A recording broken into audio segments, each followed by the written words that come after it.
Mióta készülök, hogy elmondjam neked szerelmem rejtett csillagrendszerét.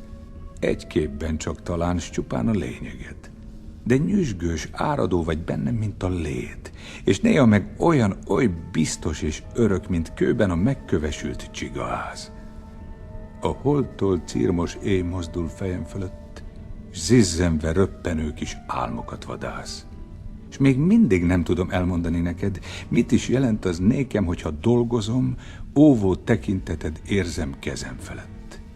Hasonlat mit sem ér, felötlik, s eldobom. És holnap az egészet újra kezdem, mert annyit érek én, amennyit ér a szó versemben, s mert ez addig izgat engem, míg csont marad belőlem, s néhány hajcsomó. Fáradt vagy, s én is érzem, hosszú volt a nap. Mit mondjak még? A tárgyak összenéznek, s téged dicsérnek, zeng egy fél cukordarab az asztalon, és csöpje hull a méznek, s mint színarany golyó ragyog a terítőn, s magától csendül egy üres vizes pohár. Boldog, mert véled él, s talán lesz még időm, hogy elmondjam, milyen, mikor jöttödre vár.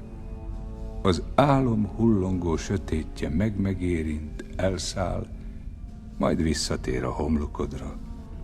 Álmos szemed búcsúzva még felé, mint hajad kibomlik, szétterül, lobogva, s elalszol.